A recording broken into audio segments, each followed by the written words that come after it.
Our principal, Dr. Lillian I. Jasper, has been a constant source of support in all our efforts.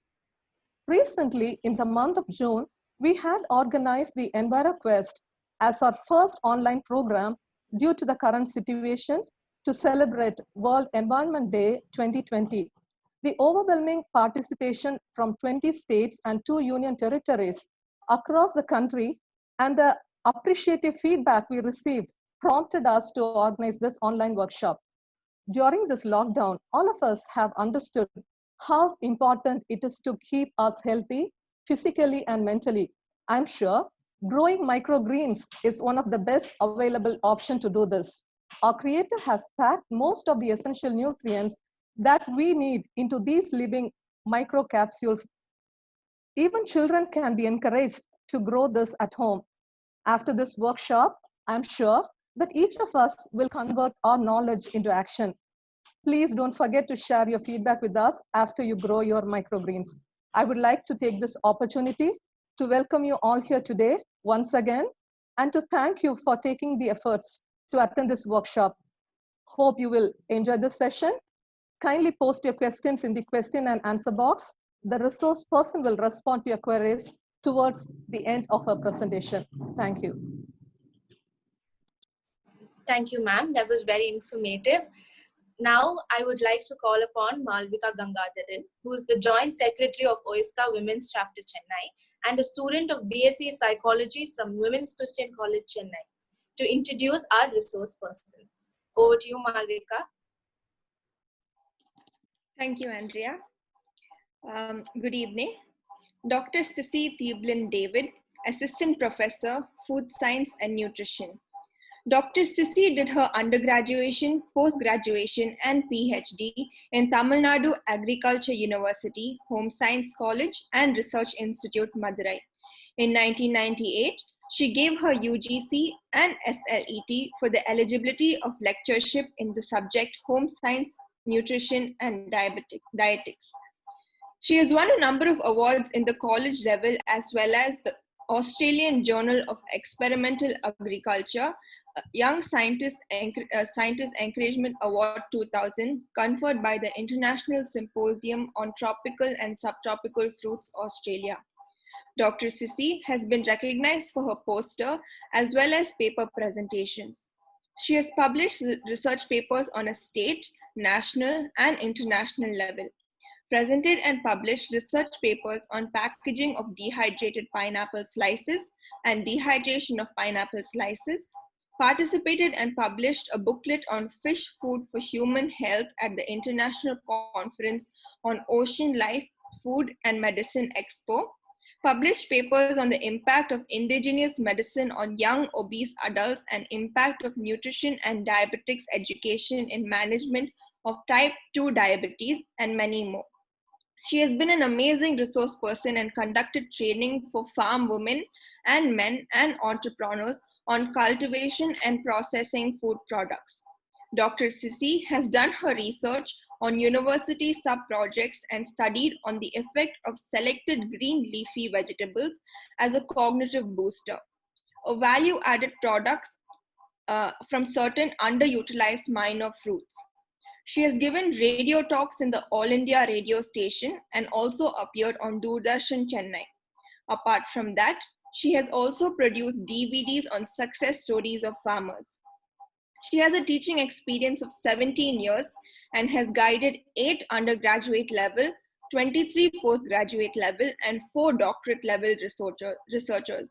We, the OISCA family, are honored to have Dr. Sissy Thieblin David as our keynote speaker. Thank you, ma'am.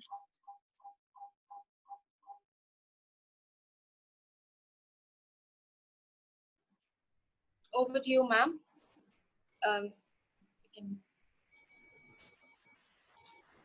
Hello. Is it Hello, ma'am. Yes, ma'am. Good evening, everybody. I take this opportunity to thank the President OISCA Women's Chapter Chennai, office bearers, and those delegates who are taking part in the online workshop on the Nutrition Powerhouse Microgreens. Myself, I am Sissy Cleveland David, presently working as Assistant Professor in Indian Council of Agriculture Research, Krishi Vigyan Kendra, Kanyakumari district. Actually, Krishi Vigyan Kendra has the mandate of transferring the technology from the lab to the land, to the farmers and to the farming community based on their needs. So in that way, as part of KVK, I thought that I can be part of this online workshop to share few of my thoughts.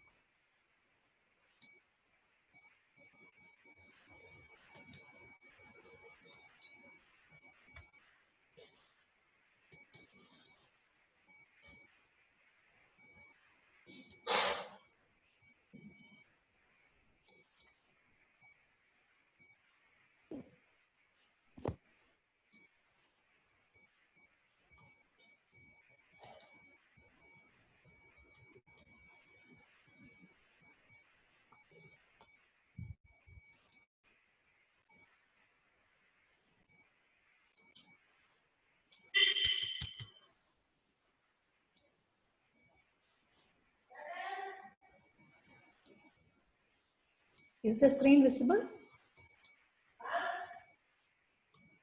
Yes, madam. The screen is visible, madam. Yes, madam. Only Sissy could be.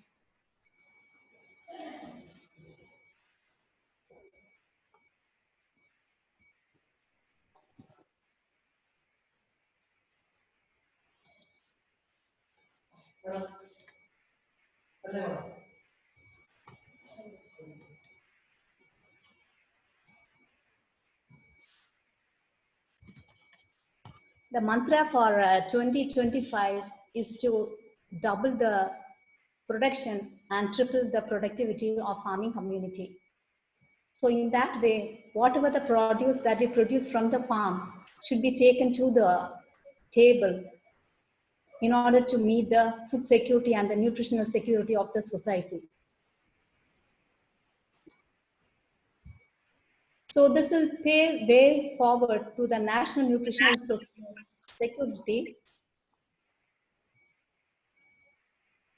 making the food available, accessible, making it stabilized, and getting it utilized to the society.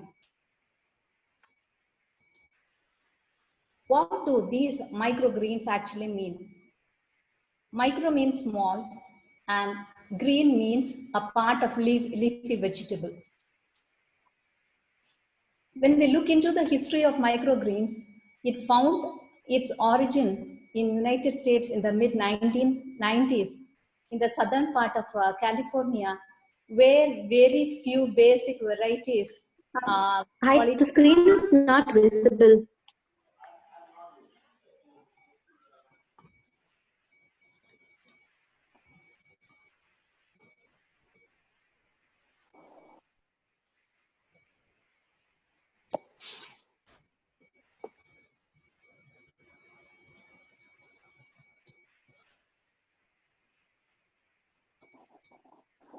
Share your desktop, madam.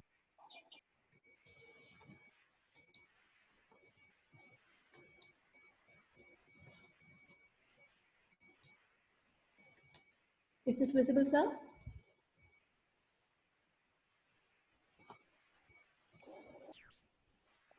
No, madam. The screen is No. not visible. It's visible, ma'am. Now it's visible. Okay, that's fine, ma'am. Should I come from the first slide? Yes, ma'am. Okay. The mandate of the central government towards Still the, not visible. is it audible, sir? Hello. No, Excuse me, ma'am. The screen is still not visible, ma'am.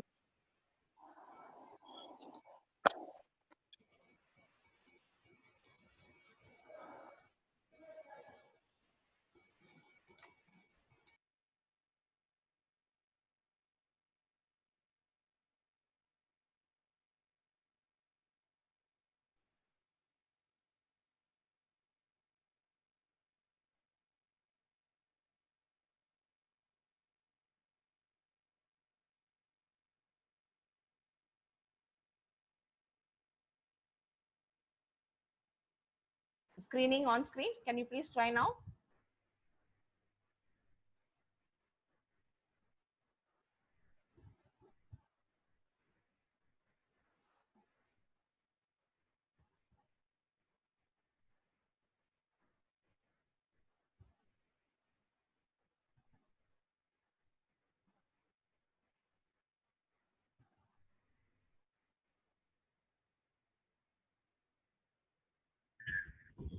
Hello. Now it's visible, ma'am. Ma'am, we're able to view your screen now. You can carry on.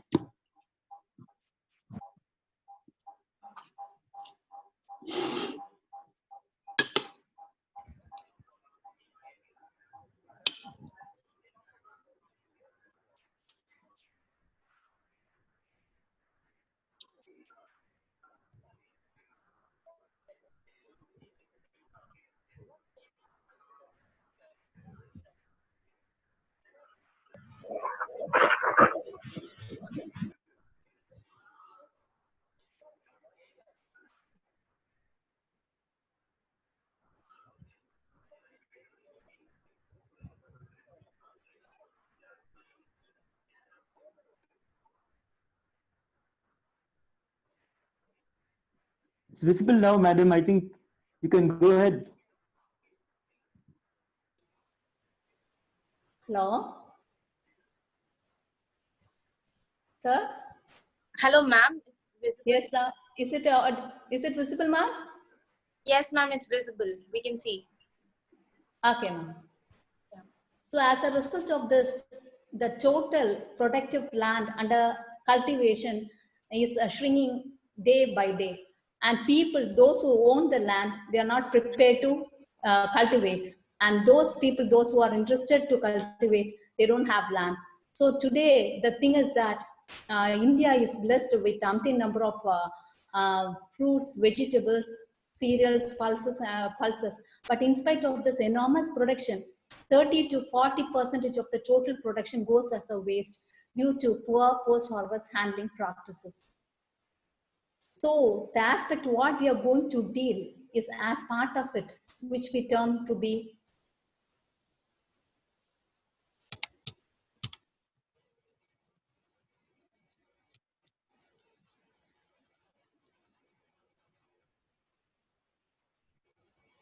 the nutrition powerhouse, the microgreens.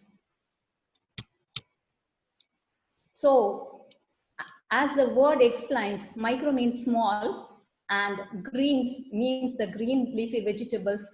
Since we have just newly bloomed 2 leaves towards consumption. Looking into the history, we can say that during mid-1990s in US, people, they got into a new area called as microgreens, where they could collect a few basic varieties and mix them together to enrich the diet. So what are these microgreens? As an entrepreneur, we can say that it is a profitable crop raising enterprise which can fetch an individual a high price with low setup cost. So the initial investment, whatever we do, should be minimum. At the same time, the income, whatever we get out of it, should be maximized in order to better our livelihood. So when it comes to a layman, he says that it is a superfood, because any consumer, in the sense, we can say that he eats with his first eye. So when it comes to a doctor, his concern is all to reduce the incidence of various lifestyle-based diseases, right from obesity, hypertension, cardiovascular diseases, cancer, and so on. So when it comes to a chef, we can say that his concern is towards flavor and visual eye appeal. As a food scientist, I would say that it is a functional food in the sense, for example, beta carotene is an active principle present in carrot, which helps in promoting the eye health. In that way, we can say it's a functional food. So to a person who would like to venture into a business as an entrepreneur, it's a method by which he can promote his income. Technically speaking, microgreens, they need light for their growth to implement the photosynthesis, and they need a medium, either soil or another substrate for its short span of time, and harvested as soon as true leaf when it emerges out of it. Coming to the consumption part of it, we can say that it can be taken as such. Otherwise, in some, to a chef, it means something like a garnishing material. When it comes to health issue, we can say that it can find its application in salads and sandwiches.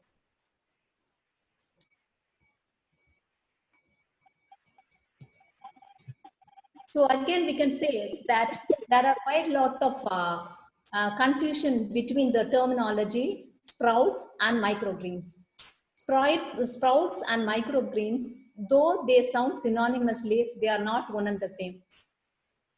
Microgreens are harvested 7 to 14 days after the germination. When you compare this with that of a sprout requires only water. But for the sake of the growth of microgreen, we need a substrate, either a soil as a base or any other substrate material which you can have a look through, which we are going to discuss. When you look into the nutritional profile of these microgreens compared to the fully grown plant, we can say that the nutrition is totally concentrated 5 to 16 times.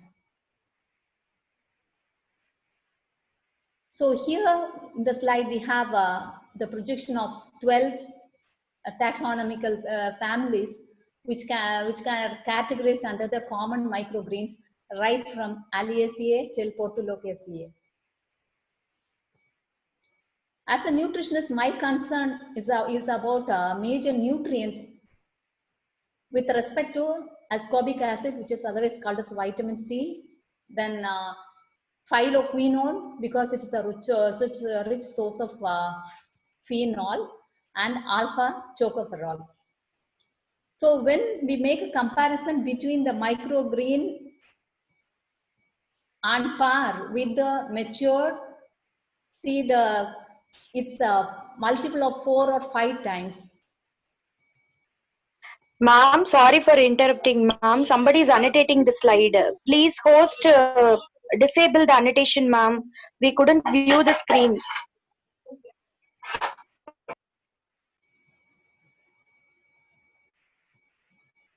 I'm sorry for interruption, and make the slide full screen.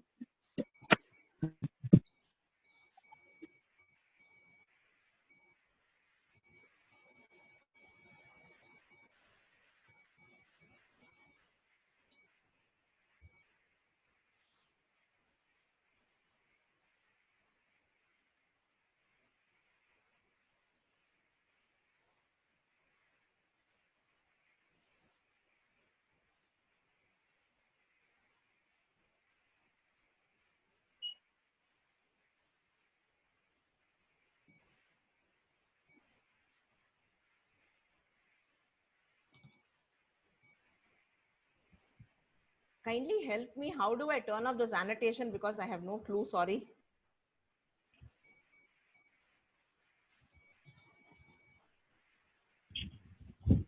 Ma'am, slides are not clear, ma'am. Try to correct it, ma'am. Sorry? Ma'am, slides are more red color pen can be used as slides, ma'am. So try to present. Organizers have to disable the annotation. The host has to disable the annotation.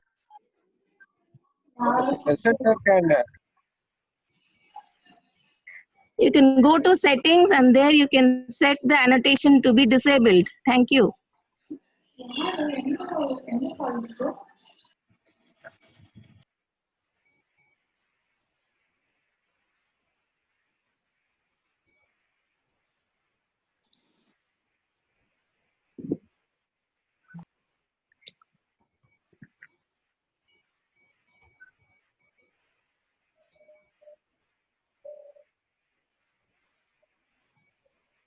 Shall I proceed, ma'am?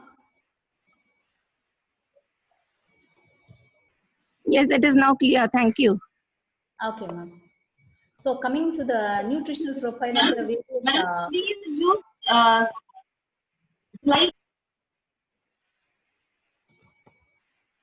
coming to the nutritional profile of the microgreens, we can say that the microgreens at a very Sorry for interrupting. 1 week Ma'am, could can you make the one slide full screen? 100 gram of total ascorbic acid.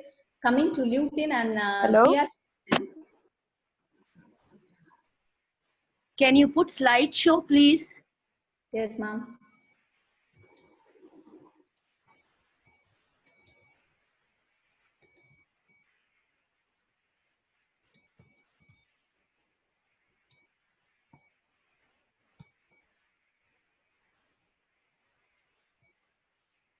Slideshow so that the slide can be visible.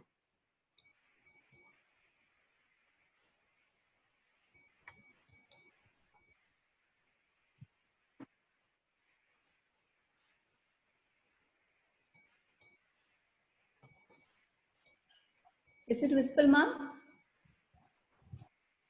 No, slideshow, slideshow. Click the left-hand corner button, slideshow.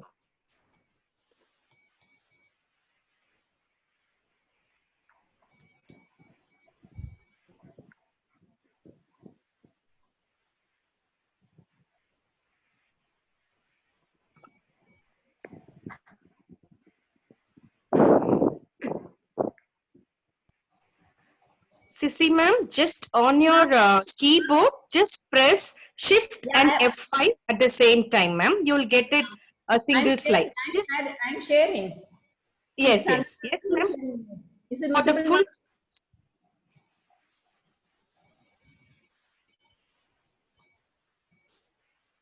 Is it visible, ma'am?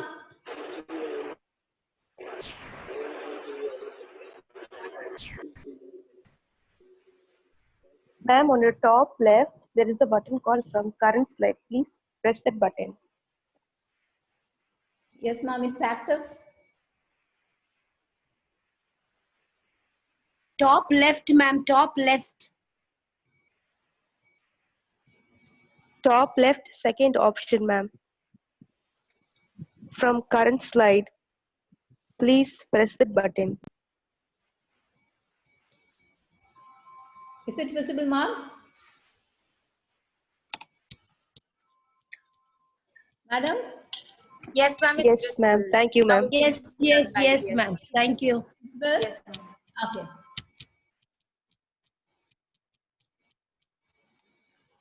So the second aspect of what we wanted to discuss is with respect to lutein and zeaxanthin.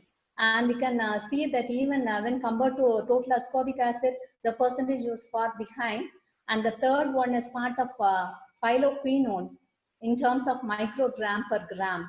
And this was also found to be 4 times greater than that of the matured plant. With respect to alpha tocopherol in terms of milligram per 100 gram, in the case of red cabbage, we could sense that it was up to 90% when compared to that of the matured one. So this is the profile what you can again see. So when compared to the matured plant, it is 40 times greater with respect to vitamin E and 6 times greater in the case of vitamin C in the microgreens. Coming to coriander, we have in the ratio 3:1 beta carotene, which is like a precursor form of vitamin A, which is linked with good vision. And vitamin K has been in the ratio of 8:1 in basil. So here we have a different color choice of microgreens. And there are certain commercially viable microgreens which can bloom into enterprises for entrepreneurs. So to list few, I have here arugula, celery, then we have radish, cilantro, tendrils of pea, then we have amaranth, basil, radish, and spinach. So though they belong to different families with a different culinary utility in our home as well as in the society, they vary in the phytochemistry. The flavor principle behind each and every micrograin is totally different, and the enzyme responsible for each biochemical reaction is totally different. So the choice of these microgreens should be blended in such a way that they furnish maximum nutritional bioavailability to the human system. So when we demarcate microgreens with that of the sprouts, we can say that definitely microgreens, they need a soil as a substrate, or a hydroponic water medium, or any other substrate for its survival. But sprouts, they need only a little quantum of moisture for its germination. So the harvesting with respect to microgreen can take place within 1 to 2 weeks, and hardly a week's time for the sprouts. So the entire portion of the sprout can be consumed as such. But in the case of microgreens, we just leave out the root portion, and the rest of the portion goes for consumption. So when we compare the sprouts with the microgreens, we can just have a look of the sprouting time that each and every grain that takes, right from 2 hours with quinoa. It's just like a millet, and the other one 6 to 8 hours in the case of barley, and 12 hours and beyond with the chickpea and almonds. So we can say that's a cheap form of nutrition, and it can be grown by anybody, right from a homemaker till an entrepreneur, and even if we go far beyond that, it can be made as a commercial product. So here, to distinguish, just to show the difference between microgreens and the sprout, you can have a glance of a few slides.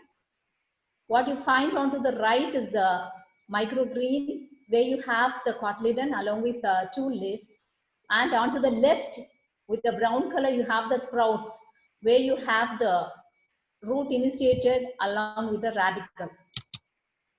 This is again another type of microgreen, where you have the fully developed leaves, and onto the right side you have just the cotyledon broken down. So this is a sprout, what we exactly get out of the red cabbage.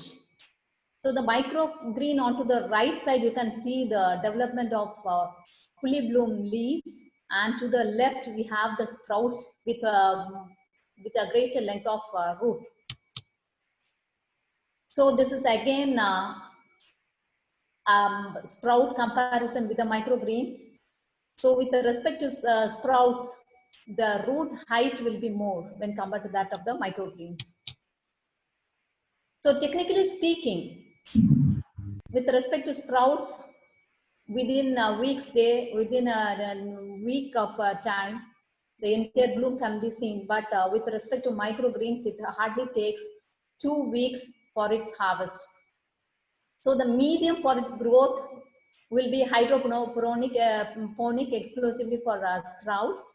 And with respect to microgreens, it can be soil substrate followed by hydroponics or any other type of substrate, something like a coir, peat, or other types which we are going to discuss hereafter. When we look into the sprouts, we don't have any leaves at all, but we have just a bloom. But with respect to microgreens, we have cotyledons with the emergence of 2 fresh leaves. So if it is a sprout, we can consume it entirely, even including the root. But this is not made feasible with the microgreens, and it has to be harvested only above the root level. So for the initiation of the photosynthesis, light is a mandate for the microgreens, and because of the absence of light in sprouts, the incidence of anaerobic condition pave way for pathogenic microorganism. So what is the importance or the goodness of these microgreens? We can say that it can be grown year round, anytime, in any season, morning, evening, anytime in a day, round the clock, round the year, any crop can be cultivated. So we can say that it is a very cost-effective method of developing an entrepreneurship, just like a mushroom, and even far cheaper than that.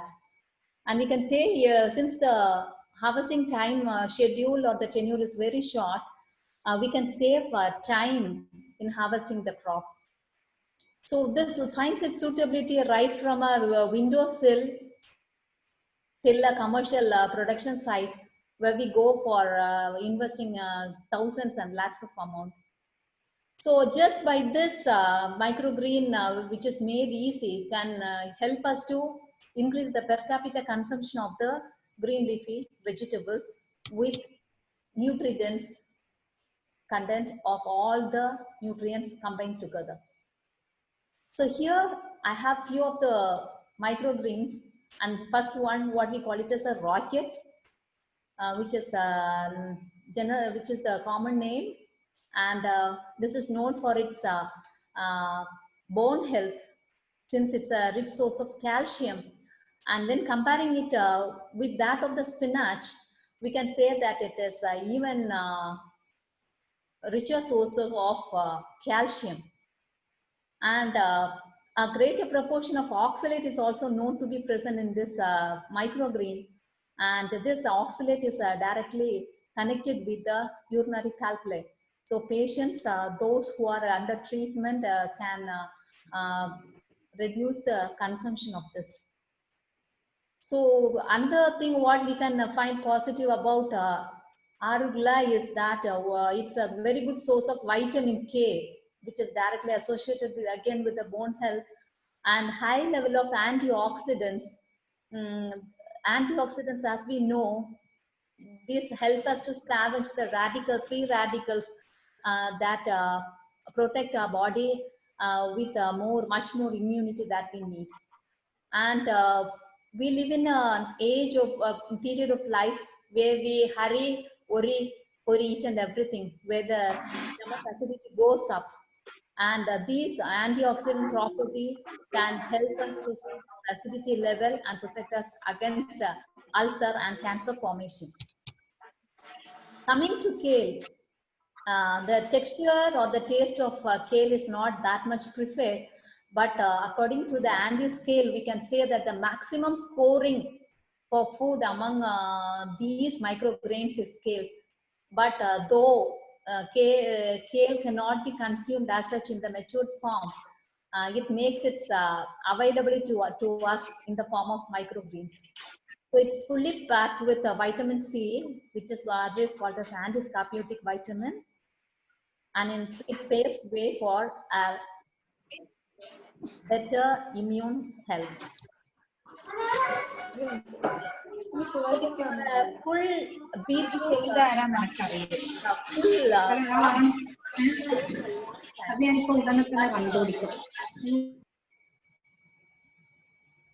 but this beet within a time frame of 7 to 14 days helps us to get more amount of iron, where we find that micronutrient malnutrition is most common in the society that we exist. So this can go a long way in alleviating the micronutrient malnutrition. Next comes radish. As we know, radish, some people, they don't prefer the taste. It has a spicy flavor. And the pungency principle behind, sometimes it seems to be very harsh, but it is totally different in the case of microgreens. And it's a very rich source of vitamin C. And why we know that vitamin C deficiency leads to scurvy. Scurvy is symptomatized by bleeding gums, ankylostomatitis, and glossitis. glossitis, it's the inflammation of the tongue. So, and at least 1/3 intake of these microgreens when compared to that of the mature radish can go a long way in alleviating all these clinical manifestations.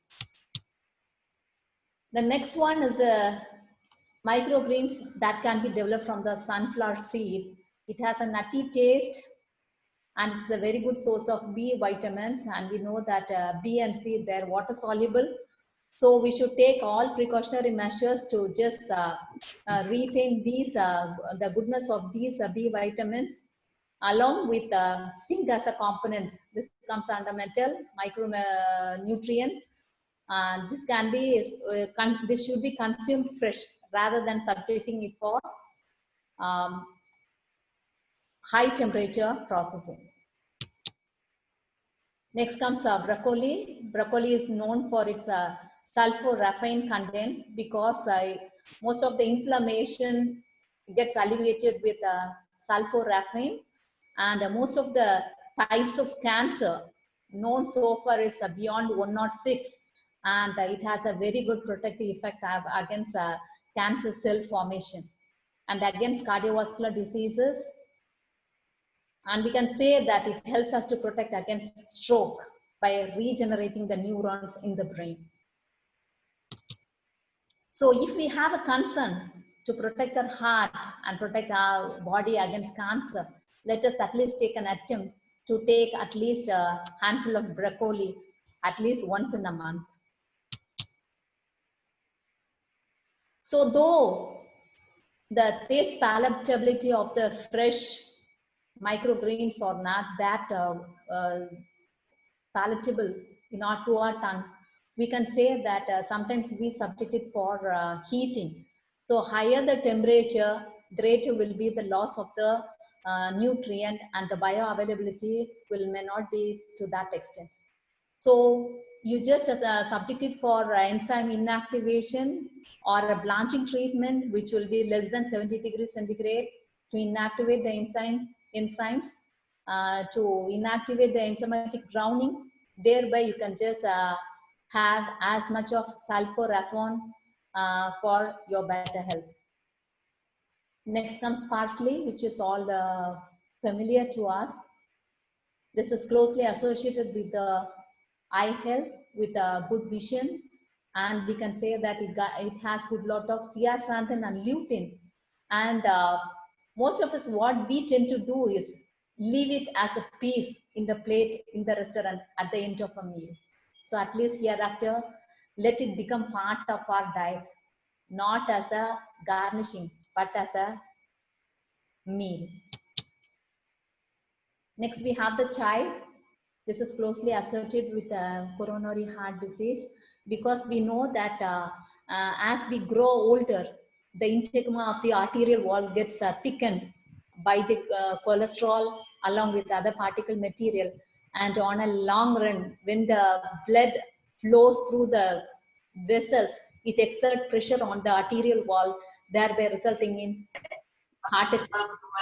So in the same way, if it is going to exert pressure onto the brain, we end up with stroke.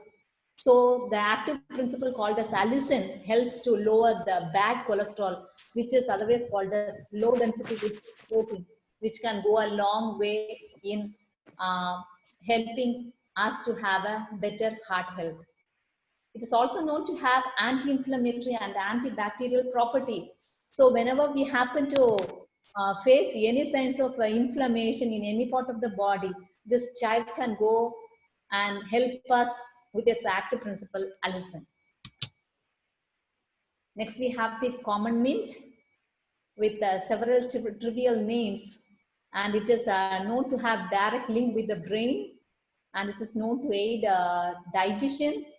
And in day-to-day life, we come across many people with irritable bowel syndrome. So this mint on a daily basis, few grams per day, can help us to get rid of this irritable bowel syndrome and soothe the worsening condition. Then we have the dill seed. It's known for its sedative effect.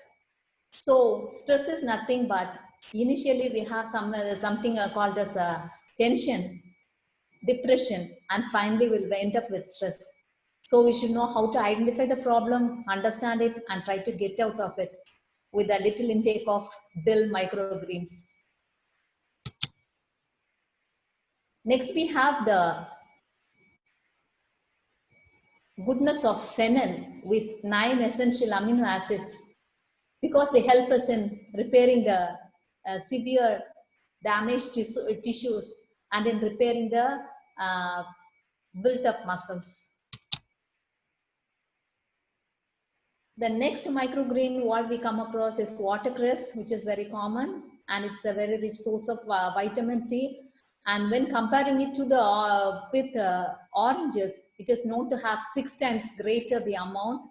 And calcium, you know, we call milk to be a very good source of calcium, but it has 4 times greater the quantum of milk. And again, when comparing it with spinach, the iron content is 8-fold. Comparing the folate content in banana, we can say it is 4.5-fold times when compared to banana. Since it is a rich source of fiber, whatever the fat that gets accumulated under your subcutaneous fat, these fats help us to get rid of it when it gets into the blood circulation. So out of the various microgreens, how should we make a choice out of it? We have different choices with different colors, with different varying in that flavor, suiting different seasons. But you know, all that we are addicted to the taste buds, each and every one. But just to have a better health, let us have a right choice with respect to the season and with the acceptability, right from mild flavor till its high intense. The first and the foremost principle behind microgreens is polyphenols, and these polyphenols, you know, when you cut open an apple, these polyphenols, they remain intact within the cells. Once they are cut open, they come in contact with the oxygen and form polyphenol oxidate, resulting in enzymatic drowning.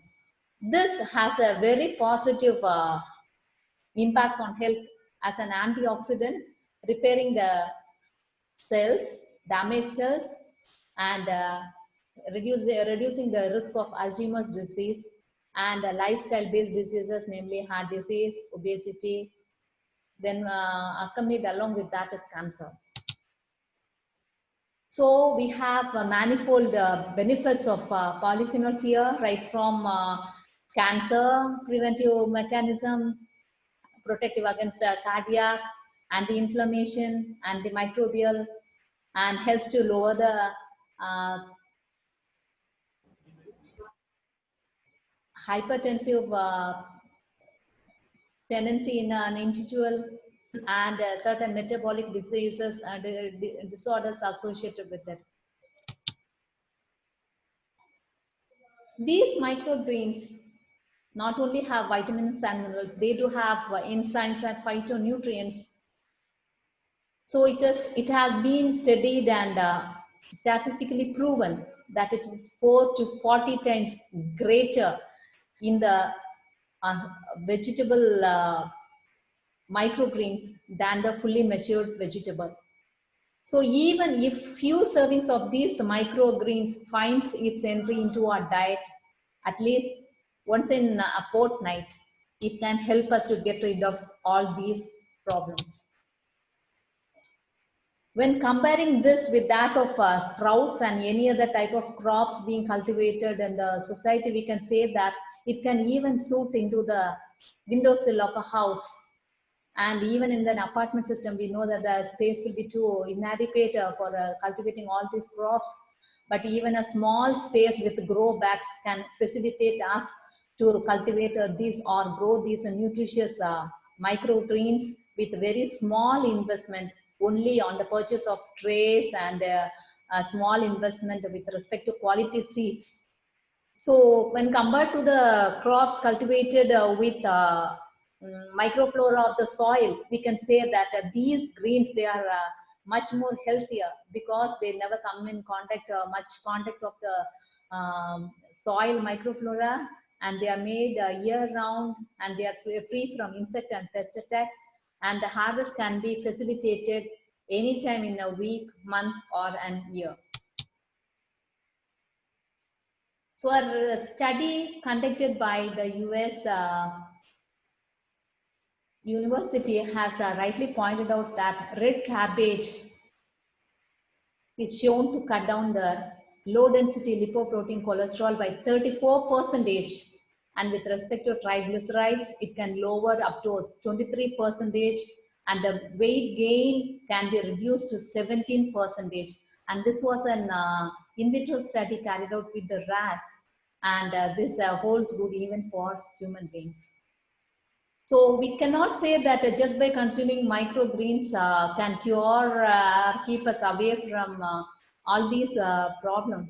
But I can say that this should be accompanied with good exercise, with a healthy food choice, with adequate water intake, and reducing our stress, which can go a long way, paving way for a healthy life.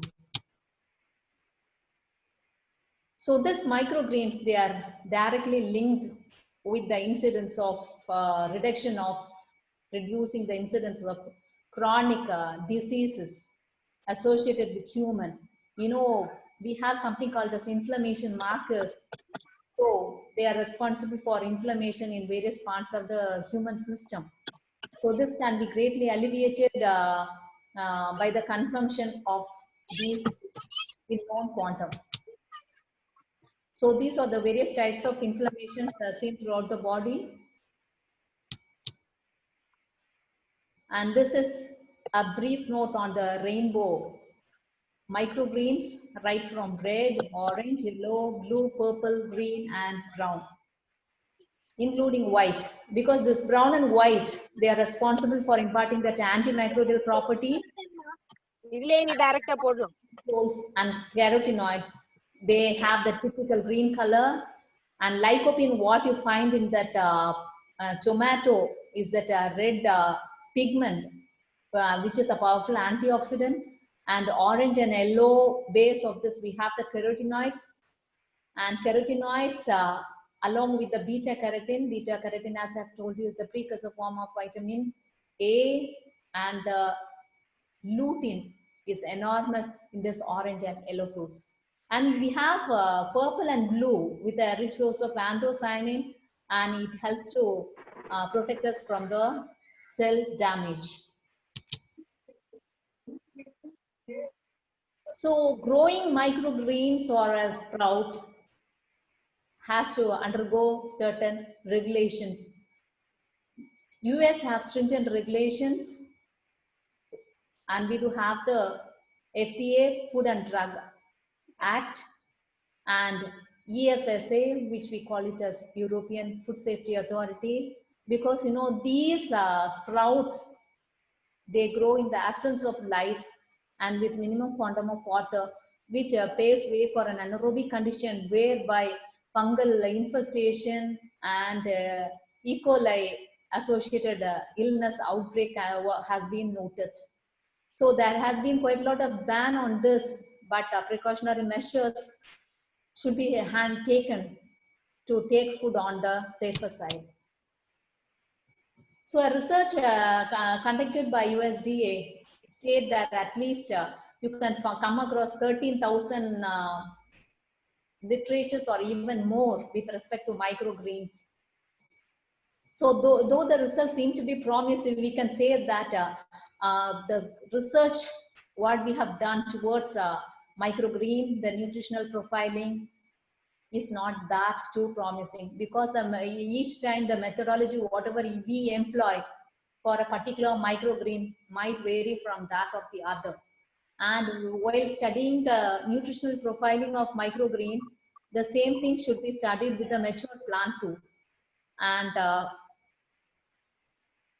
complete set of nutritional knowledge is needed to have a wider view about these microgreens. Coming to the cultivation aspect, we can say that we need a neutral to slight acidic water, which can favor germination with a reduced light condition before germination, followed by exposure to photosynthesis with a little quantum of light, external light, and finally over a period of 4 to 5 days with 1.5 inch height, you can just harvest it. So the base and the first and foremost thing what we need to consider with respect to the cultivation of microgreens is the quality of the seeds. Whatever the input that you give towards the cultivation of microgreen should be quality based.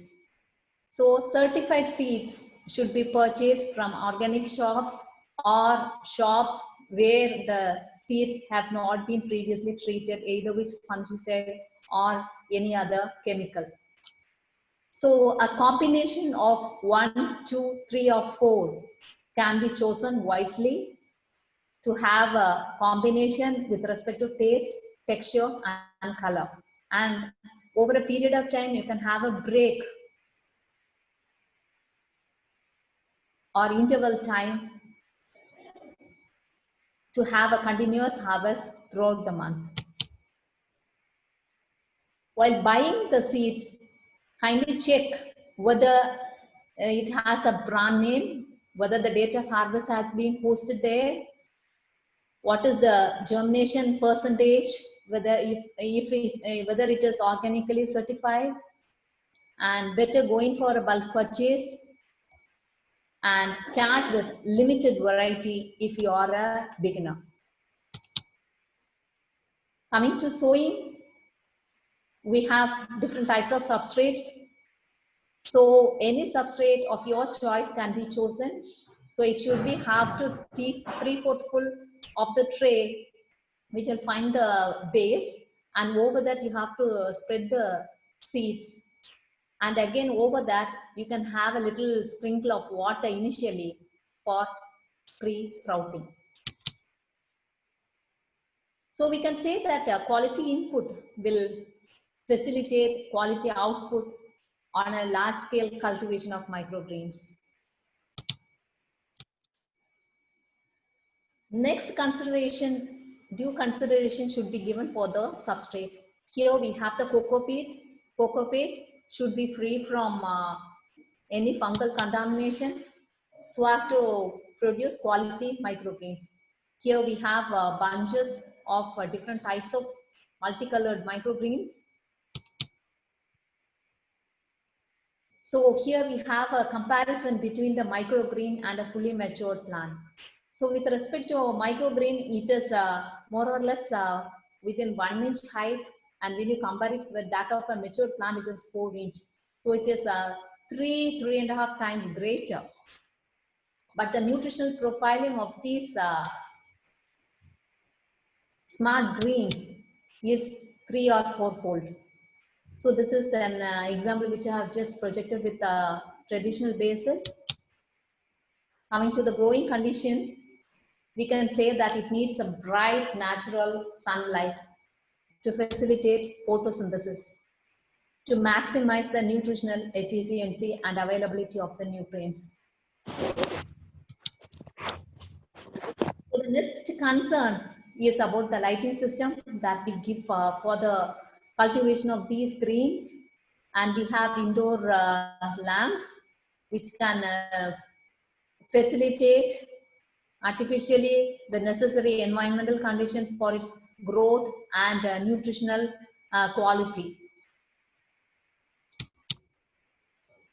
Here we have the LED system favoring the color development with the light emitting diode. Next is the quality of light. Because this light quality has a direct correlation with the plant growth, morphology, color, flavor, and nutritional profile of the greens that we cultivate. Quite a lot of studies have been made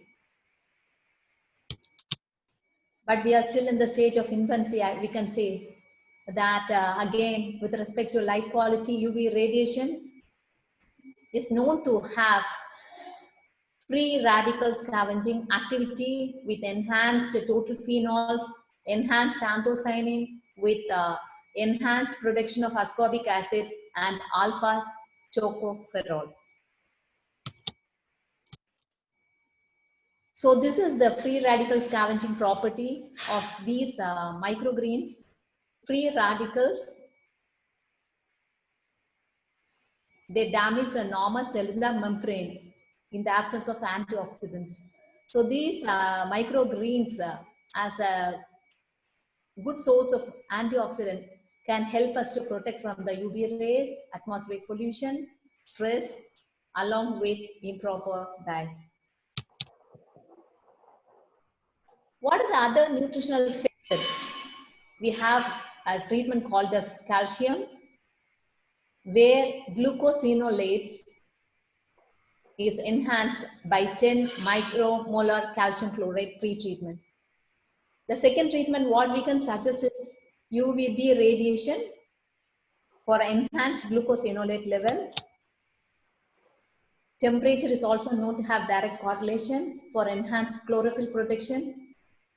And temperature at 1 degree centigrade has achieved 100%, and higher the temperature, lesser will be the chlorophyll retention.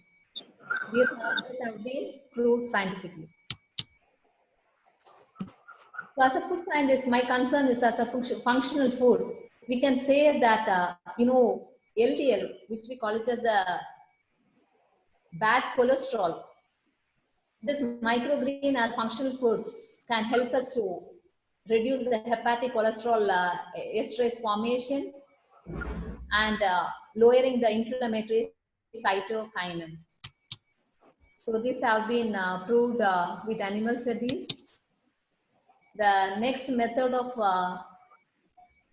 cultivation is through hydroponics. We know that the hydroponic system has optimal nutrient for the cultivar, and this finds its direct correlation with the nutrition, in the sense patients, those who have impaired kidney function, can go in for the intake of low potassium diet if we are going to have a systemic optimal nutrient management for hydroponics. Selenium supplementation study has resulted in enriched leaves and increased antioxidant capacity. So in short, we can, in a nutshell, we can say that these hydroponic micronutrients, they have functional benefits. So this is the protocol. Whatever the seed that we procure should be certified, and it has to undergo a step called as sprouting, which will take a minimum of 3 to 10 days, followed by seedling formation and followed by transplantation at the right time. And this can bloom into a plant with good nutritional quality. So though our practical concern is post-harvest, all these pre-harvest factors go a long way in determining the post-harvest nutritional profiling of all these greens.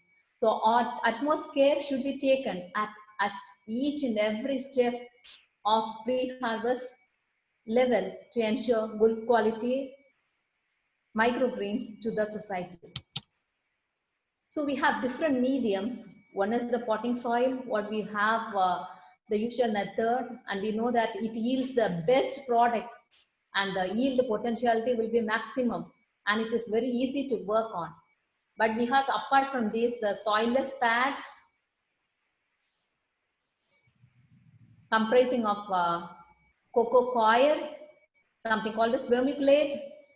Then we have a hydroponic method, which we have already seen, and other mediums. We have hemp mats, biostrates, burlap, cheap material as a base, and rock wool. So as we know, we live in a land where we have coconut as a major crop here along in Tamil Nadu and Kerala.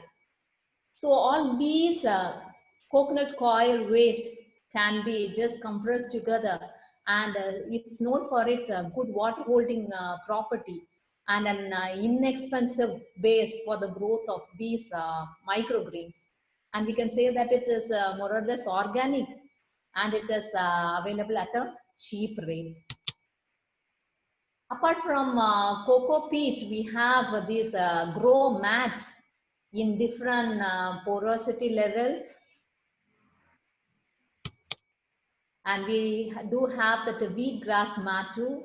And when we go for the commercialization of any product, we have to ensure whether it is available with the suitable dimension to suit the trays, whether it is whether we have the organically certified mats along with the quality seeds with good packaging for it.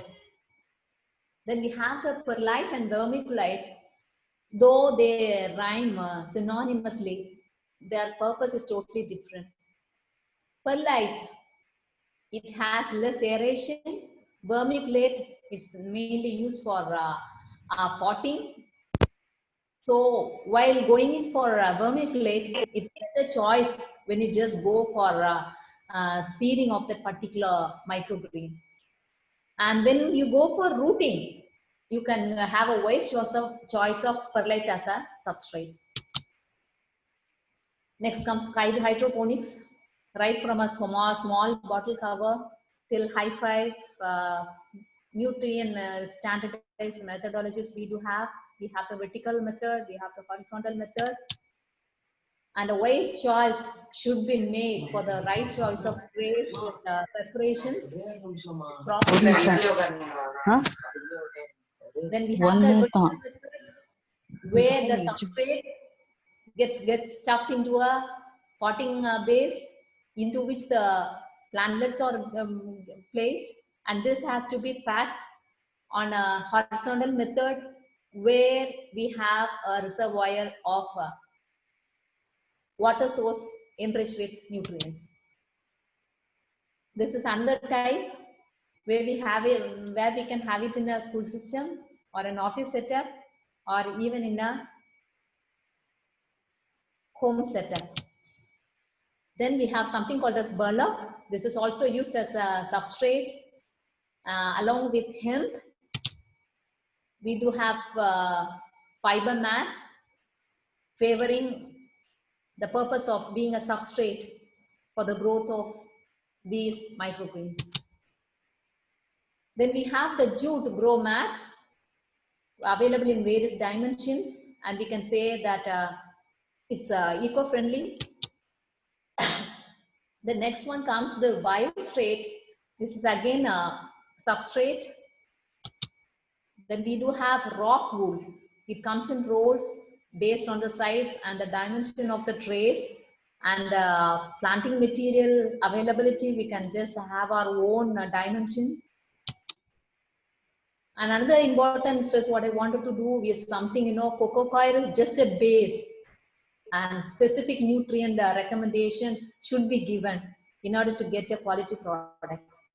So we do have 2 registered trademark products as an example.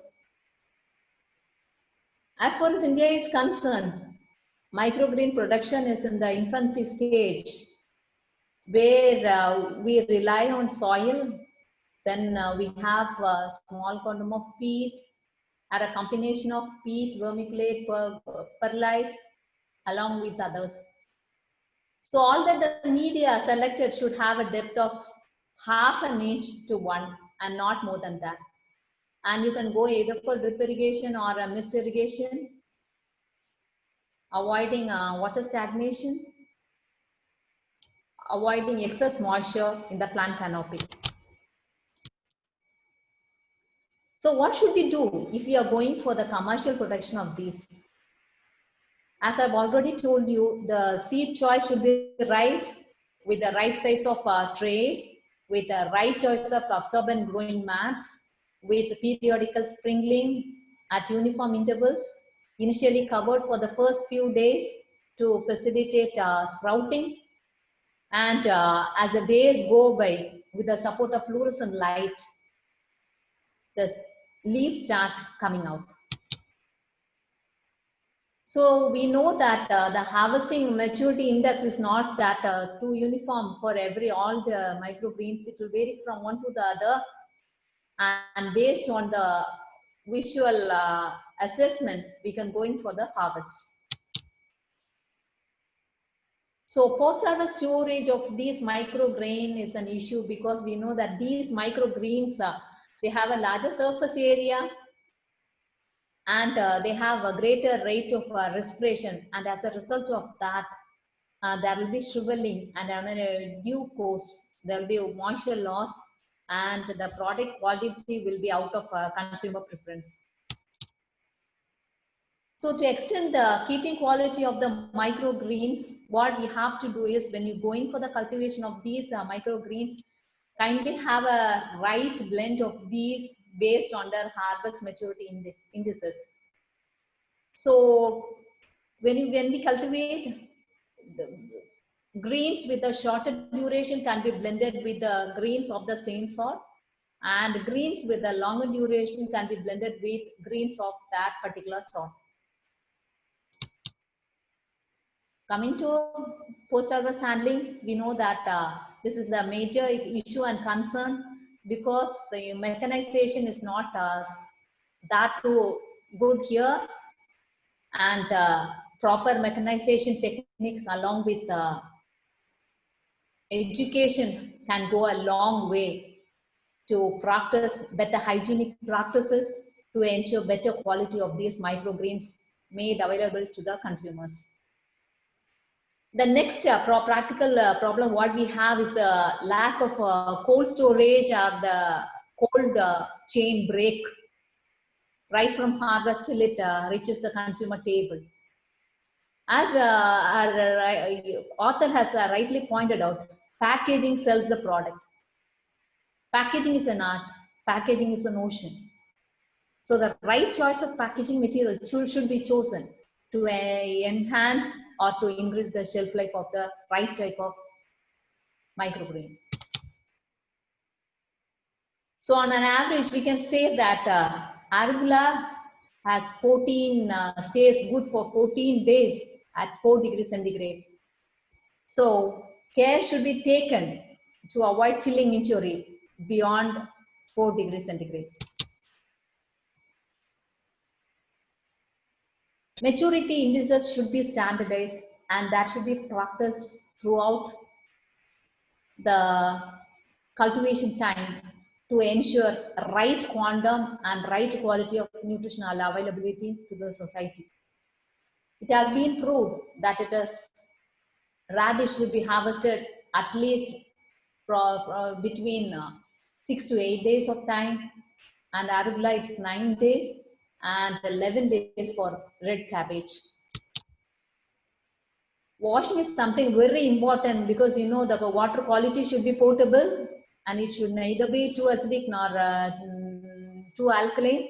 It should be towards a neutral end, and it can never be rubbed. So gentle washing with good sanitation and hygiene, and it has been scientifically proven that 50 micromolar calcium lactate can help us to reduce the microbial growth. Microgreens, they are very delicate and they are prone for physical injury throughout handling, distribution and marketing.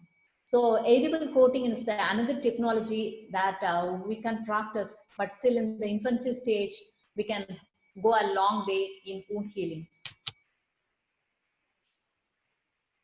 Shelf life of any product or a produce can be improved or extended with controlled temperature, because enhanced temperature or elevated temperature will facilitate more of respiration, and that in turn will reduce in shriveling owing to the larger surface area. And it has been studied that LED lamps along with cold storage can help us in inactivating the bacteria during storage. Next comes the RH. We know that sweating is a problem, condensation, the water getting back, and that creates an anaerobic condition, favoring anaerobic microorganism to grow. and making the condition worse. The next advanced technology is MAP, what we call it as modified atmospheric packaging, because here, as we know, any plant needs oxygen, carbon dioxide, and nitrogen. Will have a standardized proportion of it in the environment. But modified atmospheric packaging is a methodology whereby you modify the atmosphere by modifying the proportion of oxygen and carbon dioxide. Greater the proportion of oxygen, greater will be the respiration rate. So we try to enhance the carbon dioxide, but take care that anaerobic condition is not produced, which can favor sweating. The other system, other methodology, what we employ is the active packaging, where we can get rid of the pathogenic microorganism. Then where we have that desiccants, then we have the scrubbers, ethylene scrubbers, which never come in contact with the food. At the same time, maintain the quality of the product, and if at all the product, if it is damaged and if there is any leakage oozing out of fluid from the package, that could be sensed with this packaging technology called as active packaging. Sanitation and hygiene plays a very important role in maintaining and assuring a safe and a safety food from the production side to the consumer. So right from the coring knife that we use can serve as a reservoir harboring microorganisms, and proper skill-oriented training should be imparted to the people handling, grading, packing all these tender and delicate food items. Just for an example, I'll just quote a protocol for sunflower. Here, initially, just to initiate early sprouting, it can be soaked with 3 to 10% of chlorine solution. And the soaking period can be continued for 12. Then it should be rinsed properly to facilitate sprouting and kept in a place to drain out excess water. And the trays should be partially covered to facilitate a dark environment, which facilitates earlier sprouting. Then after that, it can be left in the window sill for facilitating photosynthesis. Food safety concern is our concern today, as far as India is concerned, especially with leafy greens and sprouts. So the potential area for this contamination is the field. So whenever it is consumed immature, we can say that it is vulnerable to human pathogen colonization and internalization. So care should be taken while consuming these immature grains. We have certain issues or challenges or limitations when it comes to microgreen industry. Though we are marching towards controlled environmental agriculture, trying to produce things within the indoor, we know that it is prone for deterioration soon after harvest. Delicate leaves, higher surface area, greater area to volume ratio, rapid post-harvest decay, transpiration, leakage, and finally resulting in tissue damage, hamper the keeping quality of the produce. Any product that is produced or that comes out of the house or an enterprise should be packaged and labeled. So we have something called as FSSA, Food Safety Authority of India, which is closely watching all these things. Because there are quite a lot of, as far as EU and US is concerned, we do have stringent rules and regulations. And importing our products into Arabian, UAE, and other places is not that too.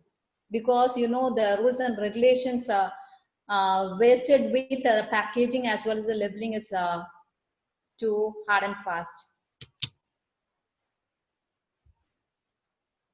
Any food handler coming in contact with these food should undergo periodical health checkup and should get a certificate before getting into this venture. Because right from the place where the product is procured, it travels through a chain of reaction through cleaning, cooking, processing, displaying, transporting, delivering, and finally reaching our table. So it is being handled by umpteen number of people. So Food Safety Standard Authority of India, they have quite a lot of set of standards for this. And let us assure and conform to their standards.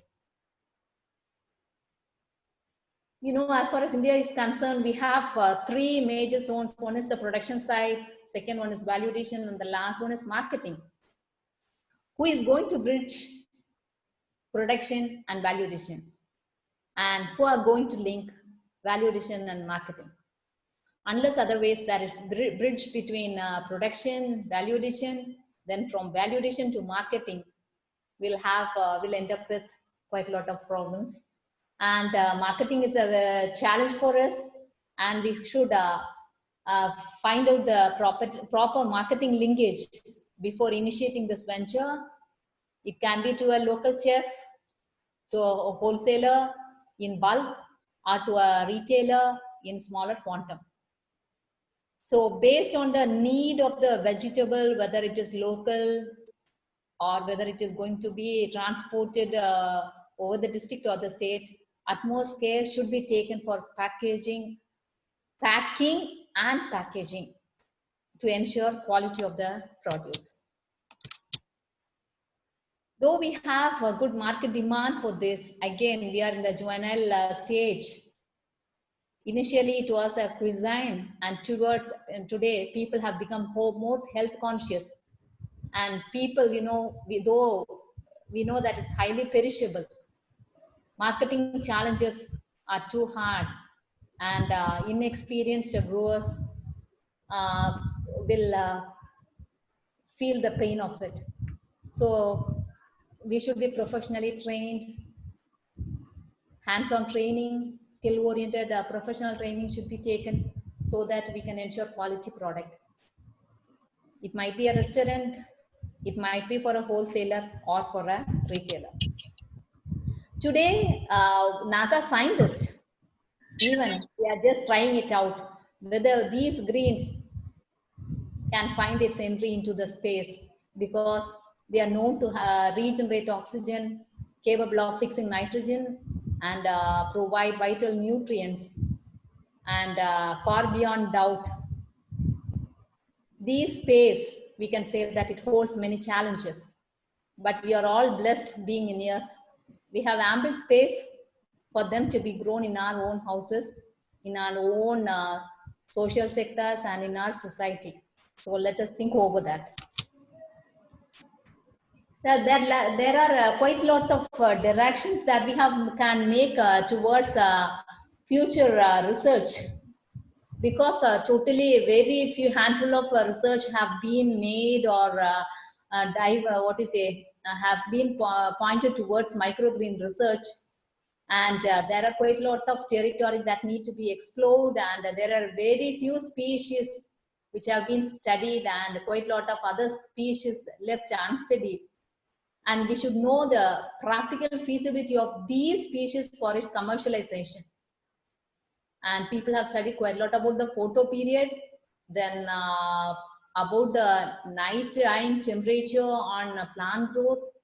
But there is an issue relating to nutrition, food safety, which remains unassessed. So those who are in the research line and those who are interested in this, they can take up the task so that they can contribute at least a small centimeter of contribution towards this microgreen research.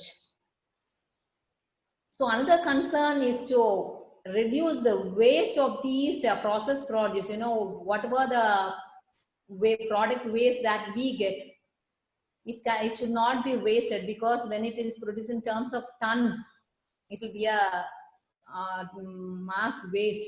So we should know how to reduce the waste through novel technologies for reformulating the wasted microgreens into new novel products.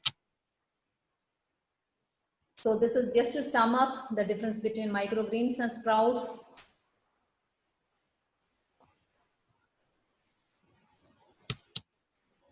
And we do have certain challenges. As I've already discussed, we know that they are highly sensitive, highly perishable owing to the higher moisture level, and the price is also high. And just because of this reason, we restrict it to the local sales alone. So that is an issue. And so once it is harvested, it should be properly pre-cleaned, packed, labeled before it undergoes a process called as desiccation. And quite a lot of exploration have been made with respect to pre-harvest and post-harvest with respect to calcium treatment, MAP, nutritional value, and shelf life extension. But we need to optimize both production and storage condition for enhancing the quality and expanding the market potentiality of these microgreens. Finally, I can say the most dreadful is the access of these delicate sprouts and smart greens for mold issue. So ensure that the moisture is bare minimum, avoid anaerobic condition, and ensure quality product to the consumer. These are some of the pathogenic microorganisms noticed in different types of smart greens. It might be Clostridium botulinum or Clostridium perfringens. These are all spore formers. Then we have Shigella, Campylobacter jejuni. Then we have E. coli, so a few species of Salmonella, along with Listeria monocytogenes. Apart from these, practically we do some sort of mistakes when we do at our home level. That we call it as nutrient lockout, where you can see the clogging of the feed lines with the binding of the dissolved trace minerals. So always ensure a proper mix of nutrient solution in the proportion as mentioned below, based on the necessity and formulation specified for that particular crop. So far we have just discussed few points, but to become an entrepreneur, especially in the field of microgreen, I can say that an entrepreneur should possess a few qualities. You know that self-confidence is the first and the foremost thing that which is expected of an entrepreneur. Not overconfidence, but it should be self-confidence. We should have a respect for ourselves. We should have a positive attitude, which can take us to higher altitudes. So when we talk about the personality of an individual, two things matter. 50%, previously it was 50% of outward and 50% of inward. But today, the psychologists say that it is 40% of outward what we have and 60% of what we have inward. So as a adage goes this way, watch your thought for they become your action. Watch your action for they become your habit. Habit becomes the personality of you and me. So to become a successful entrepreneur, at least from today onwards, let us try to minimize the weaknesses and try to maximize the strength in us. So the personality of us will help us to know who we are and who people are around us. And this will take us to higher heights to become a good leader. So to conclude, I can say that though we have the problem of rotting, foul odor and premature degradation with respect to these delicate greens, there are set standards by each government, and we should abide by that to get risk of all these foodborne diseases. So today, the practical difficulty what we encounter is most of the agricultural lands have been converted as plots, and apartments and we have cantonments too, and we have very little space for cultivating organically safe food for us. So whatever inch might be made available to us, devoid of chemicals, maximize to get help us to get a maximum of organic products, making the food safe. So to ensure better per capita consumption and to alleviate micronutrient malnutrition existing in the society. This can also help us to save the amount that we invest on the purchase of these vegetables, herbs, which we routinely get and we spend from our home budget. So let us have a right choice of healthy choice of choosing the right vegetable or herb for healthy eating habits. So let us develop the habit of growing and using these microgreens. Might be in a small bedroom space, whatever might be made available to us. A small rack can help us, but ensure that ample lighting is given, or you given artificial light setting to ensure photosynthesis for better color development and synthesis of photochemicals at the right sense. So some people term this microgreens to be a superfood. Yes, this superfood can find its real sense in us only when we grow and use these microgreens. These microgreens should get into our human system, get into the bloodstream, and become part of you and me. So though we have different technologies and we do have different international papers work on that, let us think globally, but we should act locally to suit our condition with whatever base material that we do have. With the minimum budget investment, let us try to maximize the income, promoting the livelihood. So this can be accomplished only if you and me, along in a group, can go hand in hand to ensuring food security during this COVID period. So it is your and my duty to fight against this hunger, where today, even today in African countries, we come across people like them. And even some of the developing countries have this problem. So let us have a spark and a good initiative on towards this. So I can say that a healthy mindset can start only from within. So our personality traits go a long way in deciding this. That might be our heredity, our environment, our situation that we are positioned, our culture, our societal or family background. So here I have a picture projection. Can you just tell me what it is?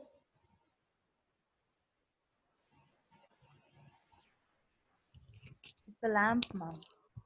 A lamp? Anything more It's than a that? face. Human It's a face. face. Two faces, ma'am. Two Face? faces. Two faces. Cancer Then? Yeah, two faces and one kind of pillar. Okay.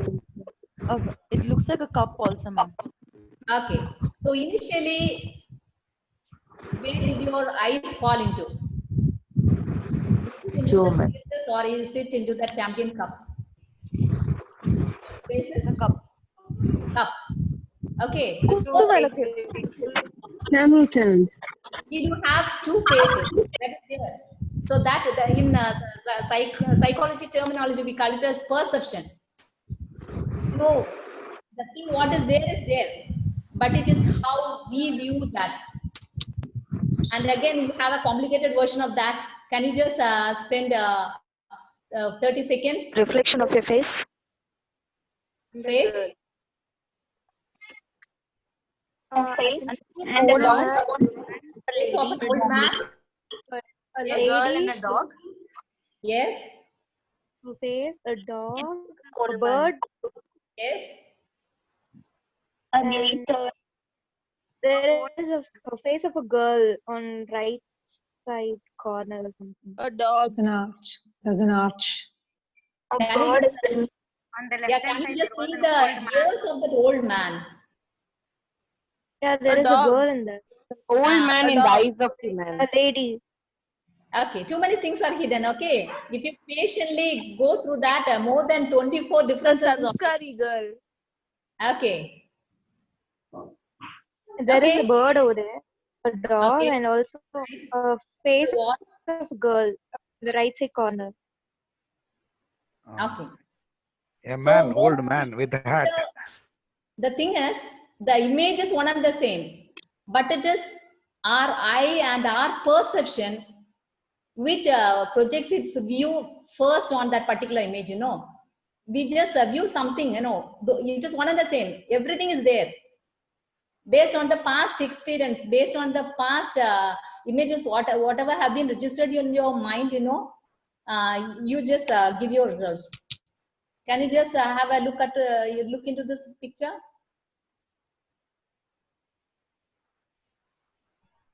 I can see two musicians Yes. and an old man and a lady. Old man and An old lady. Okay. A hidden lady. Tabla Behind the players. There are two men who's like, there's one man who's like playing a guitar, I assume, and like there's another lady besides the man who's also playing something. A champion But cup at technically they're both musicians. A champagne cup also. Center there is a champagne glass. Into the ears of that old man, can you see a picture, image? There is a lady.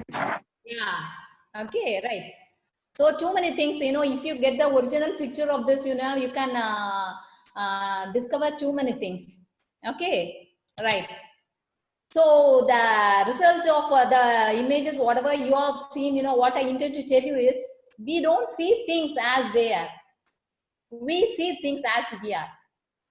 So when we talk about microgreens, previously it was just a garnish for a chef, and today it has become a dish. Previously it was a garnish. You know what a garnish is? For a decorating, decorating the food stuff, people are using the herbs. Chef, they were using that. Today it has become a dish in the form of a smoothie. So previously it was a bedroom. Now it has become a grow room. Okay, right. So thank you so much. I take this opportunity to thank the President, AISCA Women's Chapter Chennai and the Office Bearers for inviting me to be part of this online workshop. I've just, it's not that I've just shared few of my thoughts and few of the things which I've learned. And if you have something more, and if you are there to share something, you're most welcome. If you have any queries with available knowledge, whatever I have gained, I'll try to help you out. Thank you so much. Thank you so much, ma'am. That was very informative and it was very useful. And now I would like to invite Dr. K. Krishna Kumar to conclude the workshop. Dr. Krishna Kumar has a doctorate in ecology, was a part of the forest department for 36 years. He retired as the principal chief conservator of forest, head of Forest Force Tamil Nadu, and he was the former chairman, State Environment Authority, Chennai, Tamil Nadu. Over to you, sir.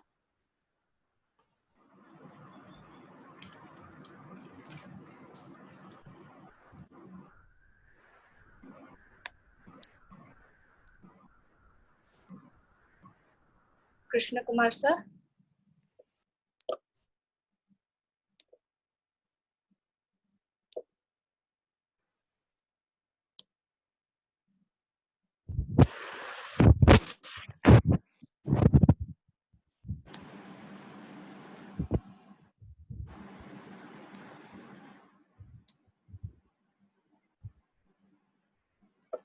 Hello.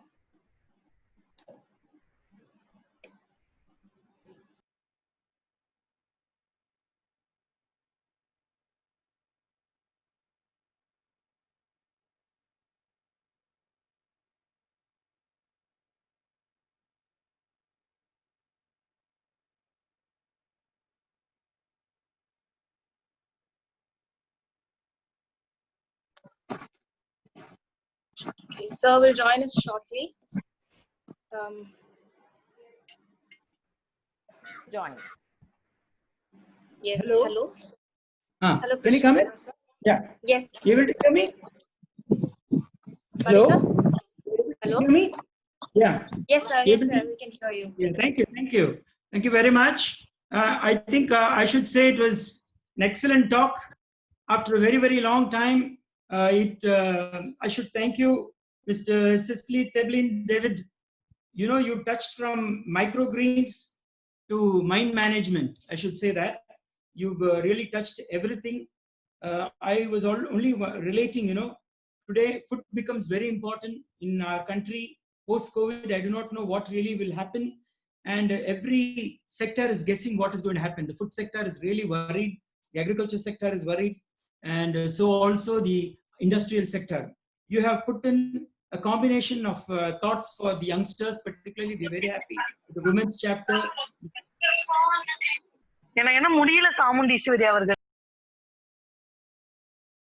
Hello, able to hear? Able to hear? Yes, sir. Yes, sir. Okay, I'm sorry. It's getting, madam, I should say that you have touched everything under this micromanagement. What we really liked was the way you compared sprouts to microgreens to the plant, the full plant. And I feel that there has to be a combination of all of this when it comes to holistic nutrient. And this is what you've been trying to say. What is very good is for an entrepreneur, your talk becomes really important because you've been able to touch from seed to post-harvest technology to maintenance and management. Everything so very well touched. I've never heard such a comprehensive talk.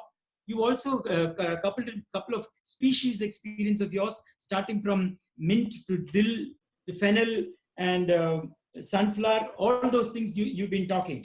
I'm mostly a forester and I'm always worried food and wood should be plentifully available in a country like India.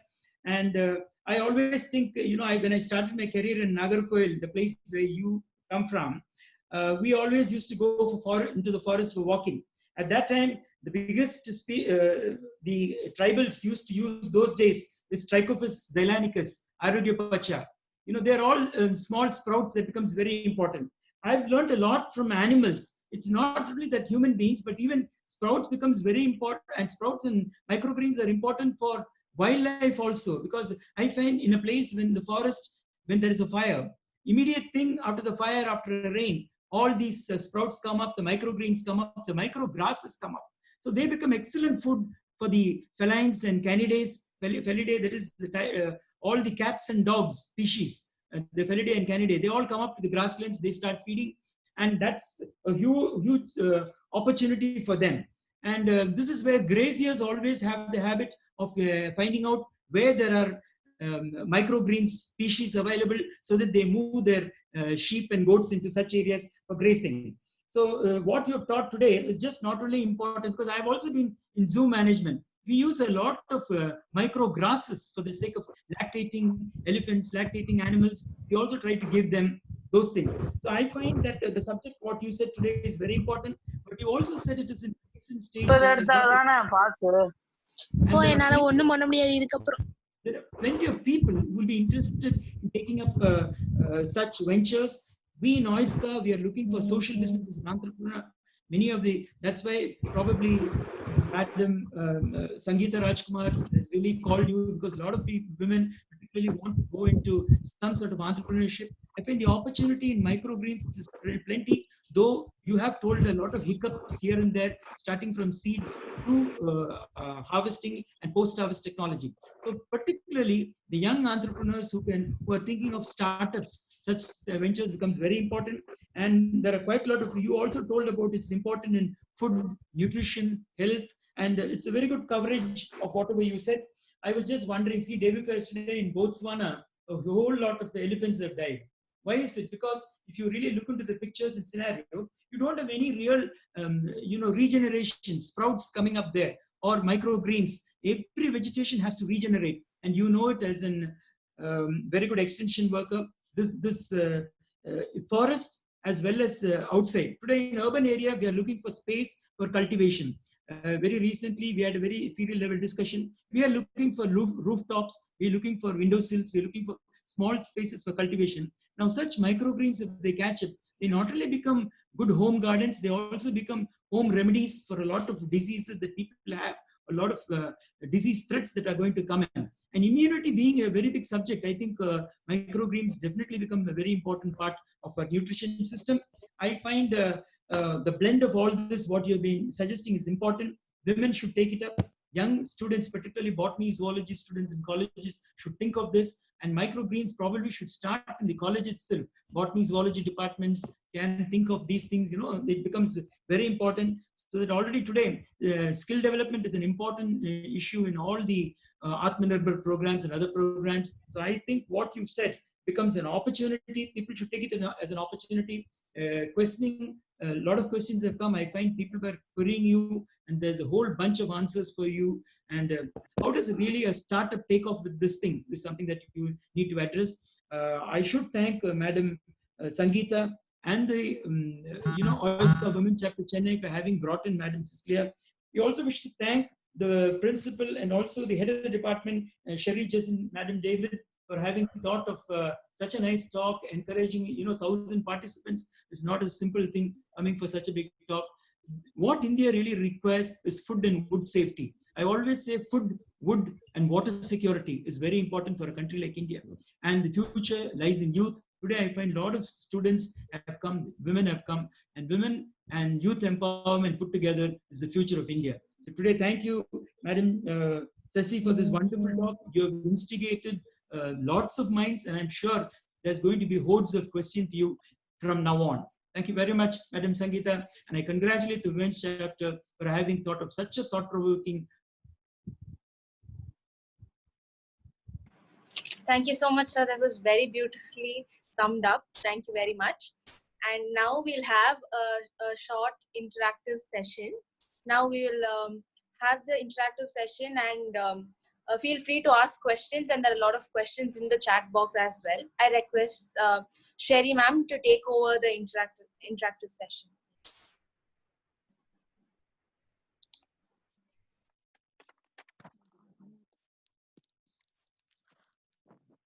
Though there are a lot of questions being posted, I would just like to read a few questions for the resource person to answer. Aishwarya James has this question. What is the shelf lifespan of these microgreens? Individual shelf lifespan, is there anything like that? When we are marketing, how is the packaging done? Can the resource person respond to this, please?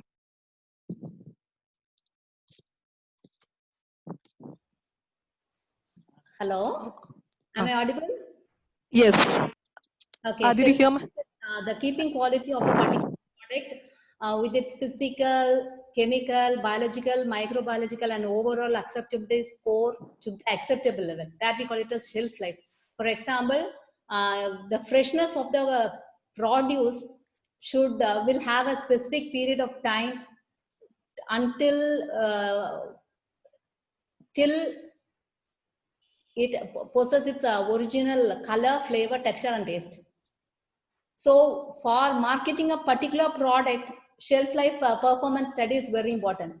So in that concern, we can, packaging plays a very important role. We have different types of packaging, right from polyethylene, polypropylene, polystyrene, polyolefin.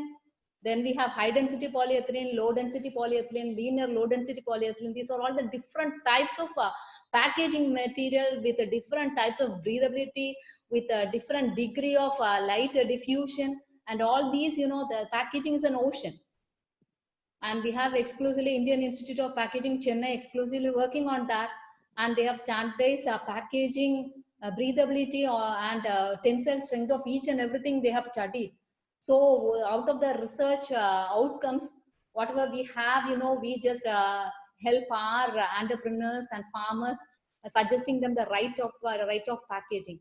Because there are because the surface area of these delicate greens are more, the respiration rate will be more.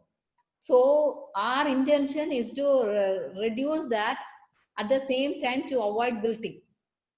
So we have to standardize the packaging material, the gauge thickness, the storage time and temperature in order to maintain the physical, chemical, physiological, biochemical, as well as the microbial quality of that product to be stable and fit for consumption. Thank you. The second question is, ma'am, does the microgreens grow under artificial room condition? Will we have the same nutritional value similar to the one grown in natural environment? Initially, during the period of rooting, it can be kept under room condition. But after a period of 3 to 5 days, it has to be brought out to the windowsill at least to initiate photosynthesis, because all the phytonutrients, whatever it has its maximum development and utilization only when it is kept under direct sunlight, at least if not under partial sunlight. So Thank at least you. unlike a sprout, it needs light. It's a mandate. At least for the development of the 2 fresh leaves after the cotyledon it gets open up, right? Okay, thank you. Many have this question. They would want to know where these kind of training program is being given, and they've requested you to guide them on this line. So actually, this is what is an interdisciplinary approach, a mixture of what do you say, interdisciplinary of food science, food technology, post-harvest technology, a bit of engineering and horticulture. So here in KVK, we have not started working on these greens, and if you are really interested, we can help you out with whatever technology we have right now with us. I've posted the mail ID programs, free training programs, 1 and 2 days paid training programs, and if you are really interested, we can set aside time for that. That's another question from Mr. Bharat. Can we reuse the soil substrate? Should we sterilize or autoclave? Any sanitation of room and entry? The thing is that, for example, apart from soil, it should be clean. The thing is that any soil, the plant material, unlike a sprout, you are not going to consume everything. So at least it should be free from insect and pest. That is one thing. And secondly, from fungal contamination. So we cannot say that the medium is totally sterile. It will have some sort of a microorganism, but not pathogenic. Ensure that it is pathogenic free. That's all. So one last question. One person has raised a question whether you give any training to the farmers. Yeah, our mandate and our goal of Krishi Vigyan Kendra is imparting training. 1 day training on both on-campus mode and off-campus mode. Then we have vocational training this year, and then we have EDP trainings. Because the 2 promising crop over here in Kanyakumari district is coconut and banana, and we have a scheme called as ARIA, that is attracting and retaining rural youth in agriculture. So people less than the age of 45, they get enrolled, they get registered as commodity groups. We give free skill-oriented trainings, exposure visits, and free of cost, we give them machineries, many lakhs worth. And we just assure that they establish our incubation center of their own with whatever inputs, whatever we have given. So even if any one of you are interested, your respective, if you are native of Madurai or Chennai, each district will have a KVK and they have their own mandates. You can fit into that. And if at all you specifically, if you need any special training from us, we are ready to help you out. Thank you so much, ma'am. There are many more questions flooding into the chat box. Due to want of time, we'll stop with this right now. And we assure you that we'll respond to these questions to your respective mail IDs. Over to Andrea. Thank you, ma'am. Now we're very clear about the microgreens, the concept and everything about it. You've cleared most of our doubts, and we're looking forward to clear all the rest of the doubts as well. And now Mrs. Shanmuga Priya is the Secretary of OISCA Women's Chapter Chennai. She has worked in finance and HR departments with corporates like Tata Steel. She is also a certified Reiki and Pranic healer. She has strong interest in aesthetics, history, and arts. She will deliver the vote of thanks. Over to you, ma'am. Ma'am, small one question, ma'am. Hello.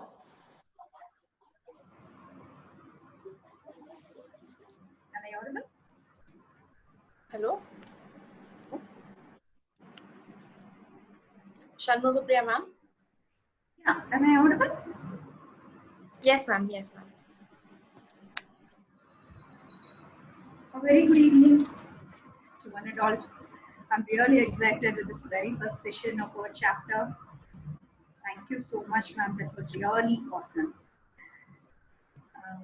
Actually, I wanted to share with you something like why did we come up with this particular idea. First thing, we wanted to give a very good, green start, a healthy start to our sessions. Second one, to something to meet the need of the heart in today's confined environment. What could we do with this limited space? Because all are now made to sit inside four walls. But still, we need to do something really fruitful, which could help our family, health-wise, environmental-wise, economically. It should be feasible. So all these things put together, microgreens was the first idea which came to our mind. I want to share something.